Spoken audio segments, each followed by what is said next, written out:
Assalamualaikum warahmatullahi wabarakatuh. Nama saya Aisyah Afika binti Ghazali, berpegang nombor matrik 058736 dan merupakan pelajar Diploma Syariah Semester 5. Hari ini insya-Allah saya akan membentangkan tajuk sejarah penulisan mazhab Syafi'i. Sebelum itu, saya ingin memperkenalkan pengasas mazhab Syafi'i iaitu Imam Syafi'i. Nama sebenar beliau ialah Abu Abdullah Muhammad bin Idris bin Al-Abbas bin Uthman bin Syafi'i bin Al-Said bin Ubaid bin Abdul Yazid bin Hashim bin Abdul Muttalib bin Abdul Manaf bin Qusay Al-Quraisy Al-Muttalibi Al-Syafi'i. Diberi gelarkan Imam Syafi'i sepenuh nama datuknya iaitu Asy-Syafi'i As-Saib. Untuk pengetahuan, Imam Syafi'i ini merupakan saudara terdekat Nabi Muhammad SAW kerana nenek moyang beliau iaitu Al-Muttalib yang merupakan bapa saudara Nabi Muhammad SAW. Nama ibu beliau ialah Fatimah binti Ubaidillah bin Hasan bin Husain bin Ali bin Abi Talib. Diberi gelaran Ummu Habibah Al-Azdiyah.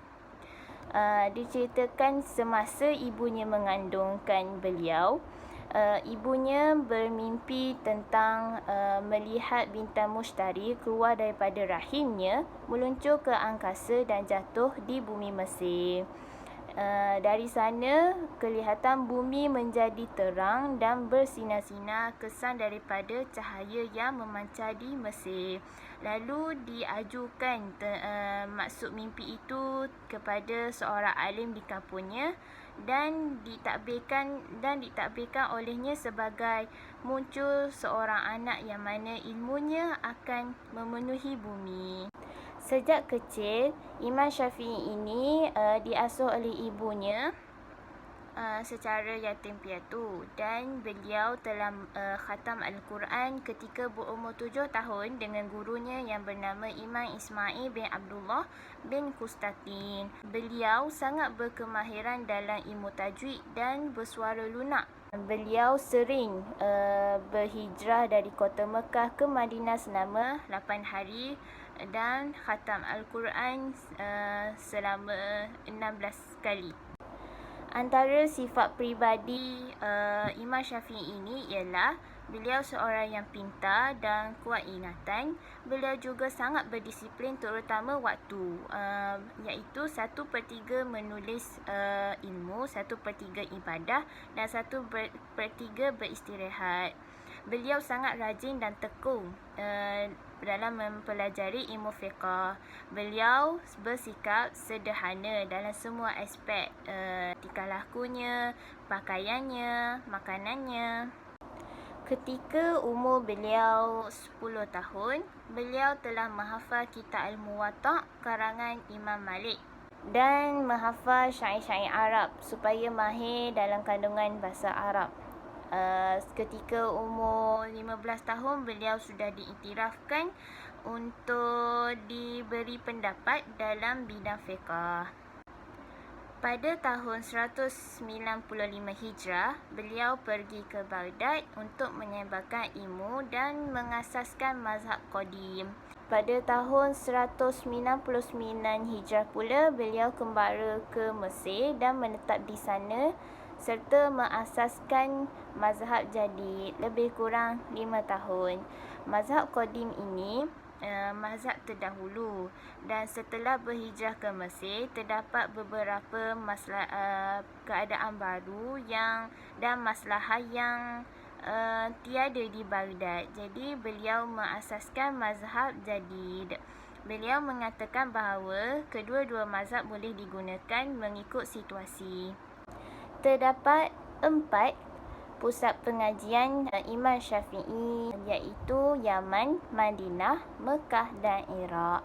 Semasa beliau di Mekah, beliau berguru dengan Imam Sufyan bin Uyainah Al-Hilali, Imam Muslim bin Khalid Al-Zinji, Imam Ismail bin Abdullah bin Qustatin Al-Mukri. Semasa di Madinah, Setelah itu beliau pergi ke Madinah dan berguru dengan Imam Malik bin Anas, Imam Ibrahim bin Sa'ad bin Ibrahim bin Abdul Rahman bin Auf, Imam Abdul Aziz bin Muhammad Ad-Darawardi. Semasa di Yaman, beliau berguru dengan Imam Hisham bin Yusuf Al-Sana'ni, Imam Abu Hafs Amru bin Abi Salama Al-Auza'i, Imam Yahya bin Hasan Al-Tanisi. Semasa beliau di Iraq pula, beliau berguru dengan Imam Muhammad bin Hasan Al-Shaybani Al-Kufi, Imam Waqi' bin Al-Jarrah Al-Kufi, Imam Abu Husama Hamad bin Usama. Antara karya Syafi'i ialah Qaul Qadim, iaitu semasa beliau berada di Baghdad, dan Qaul Jadid semasa beliau pindah ke Mesir. Beliau telah wafat pada malam Jumaat selepas solat Maghrib dan hari terakhir bulan Rejab tahun 204 Hijrah.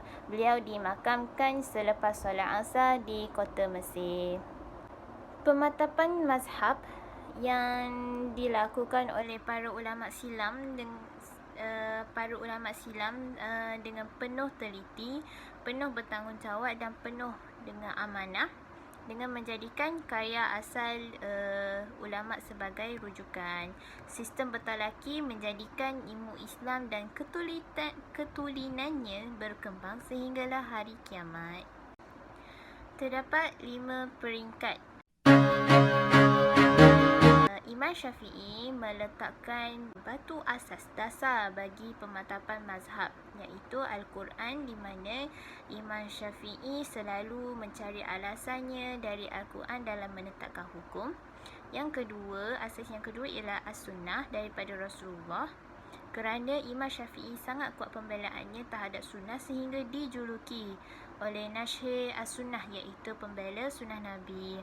Yang ketiga, asas yang ketiga ialah ijma' para nabi, para sahabat Nabi.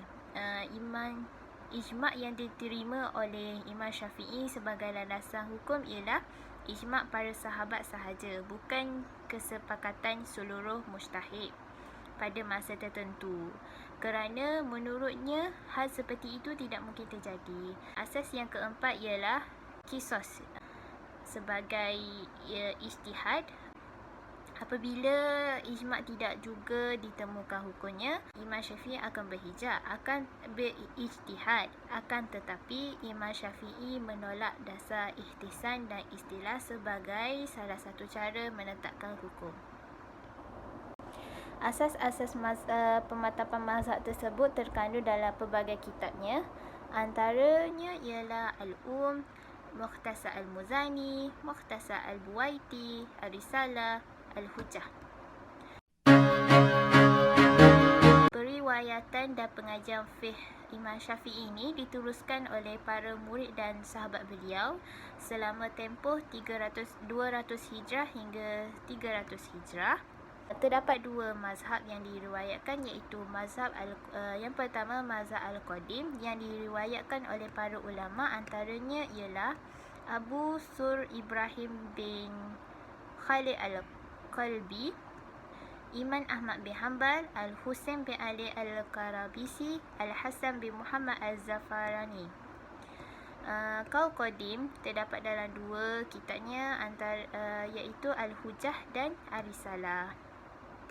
Bagi mazhab Qaul Jadid pula, Al-Jadid pula dilakukan oleh para ulama dan sahabat Imam Syafi'i, antaranya Yusuf bin Yahya Al-Buwaiti, Ismail bin Yahya Al-Muzani, Rabi' bin Sulaiman Al-Muradi dan lain-lain, dan ramai lagi.